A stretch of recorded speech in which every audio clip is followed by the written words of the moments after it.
Le vaisseau de Dieu, Dieu dans l'homme. Écoute cette vérité profonde avec un cœur ouvert.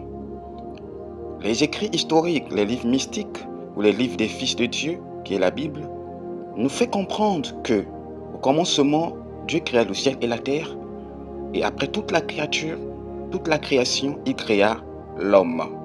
On dit, il souffla dans ses narines, et l'homme devint un souffle vivant. Depuis la nuit des temps, lorsque Dieu a créé l'homme avec un but. Laissez-moi aller un peu plus en profondeur par des questions. Pensez-vous que Dieu ne savait pas que l'homme devait manger le fruit de la connaissance du bien et du mal et pécher et sortir d'Éden? Pensez-vous que Dieu ne le savait pas? Mais j'aimerais t'annoncer une forte nouvelle et une nouvelle peu choquante pour toi. Dieu, lorsqu'il a créé l'homme, il a créé l'homme avec une vision et un plan, avec un but. L'homme a été créé pour être le réceptacle de Dieu. Je ne sais pas si tu as compris ça, je répète. L'homme, lorsqu'il a été créé, il a été créé pour être le réceptacle de Dieu, pour être un vaisseau de Dieu. Lorsque Dieu a créé l'homme, il a créé l'homme avec un but, afin que l'homme soit le vaisseau, soit son vaisseau. C'est de la même manière qu'un être, les inventeurs créent la voiture ou inventent la voiture. L'invention de la voiture est pour un but, contenir l'homme. Donc, Dieu dans sa science infinie, Dieu dans sa prolongation extrême, a voulu avoir un vaisseau, a voulu avoir une demeure qui devait marcher et visiter tous les mondes qui existent, toutes les dimensions qui existent. Et il s'est créé un vaisseau. Et ce vaisseau s'appelle l'homme. Et dans les Écritures de la Genèse, on nous fait comprendre que chaque soir, l'homme venait visiter l'homme. Dieu venait visiter l'homme. Pourquoi Dieu venait-il visiter l'homme? C'était pour enseigner l'homme, pour lui rendre capable, l'amener à être apte à le contenir. Mais j'aimerais te dire un truc fort. Est-ce que tu sais que le fait que l'homme a désobéi était dans ce plan divin? Ce plan divin était tracé pour que l'homme arrive à l'état où nous sommes. Nous sommes à la finalité. Nous sommes à la fin de l'espèce humaine. Nous sommes arrivés à la fin de l'âge humain. Parce que maintenant, l'homme entre dans le temps des fils de Dieu. L'homme entre dans la réalité complète, la connaissance parfaite de le but pour lequel il a été créé. Et on commence à le voir avec Jésus.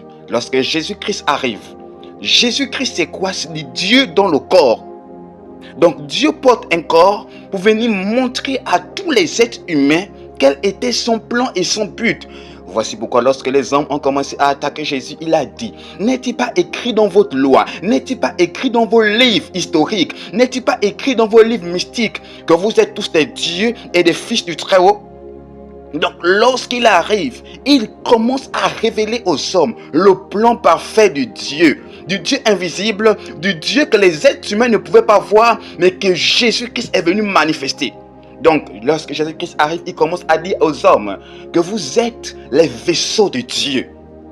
Vous avez été créés depuis la nuit des temps pour contenir la substance infinie, la substance divine, ce qu'on appelle l'univers. Et j'aimerais te dire, il n'y a aucun endroit sur la terre, il n'y a dans aucun autre être que tu pourras comprendre ces choses à part chez Jésus. Tu ne pourras pas comprendre la réalité, le mystère de la divinité ou le mystère de la création de l'homme sans que tu ne regardes à Jésus. Parce qu'il était et il était le premier être sur la terre qui était la fusion totale de Dieu en l'homme. Donc il est venu montrer la vision de Dieu. Donc tu n'as pas été créé juste pour te marier. Tu n'as pas été créé juste pour faire des enfants. Tu n'as pas été créé juste pour faire maman et papa et dormir et partir dans un endroit qu'on appelle une entreprise. Tu as été créé pour être le vaisseau de Dieu. Tu as été créé pour découvrir les dimensions infinies qui existent, les mondes infinis qui existent. J'aimerais te dire que la terre n'est pas le seul monde. Il y a des mondes, des mondes ultradimensionnels, des galaxies infinies.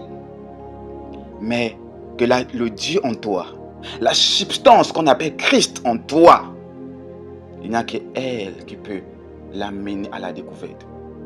Donc, tu n'es pas le corps, tu n'es pas l'âme, tu es un vaisseau, le vaisseau de Dieu. Tu es le vaisseau de Christ, tu es le vaisseau de l'Esprit qui est à la base de la création. Parce que pourquoi on nous dit dans Genèse 1, au commencement, Dieu créa le ciel et la terre était informe et vide, et l'Esprit de Dieu s'est mouvé. Parce que tu essaies maintenant de comprendre pourquoi tu as été créé. Donc, arrête de t'inquiéter des problèmes autour de toi. Commence à prendre conscience de qui tu es. Et tu verras que les choses vont commencer à se changer. Parce que l'homme, nous avons été créés depuis la nuit des temps pour être des vaisseaux de la divinité. Nous avons été créés depuis la nuit des temps pour contenir le Dieu tout-puissant. Et maintenant, ça s'est réalisé. Et nous sommes arrivés à cet état de conscience absolue. Et c'est fait. C'est le temps maintenant où l'homme devient ce qu'il a toujours été, le but pour lequel il a été créé. L'homme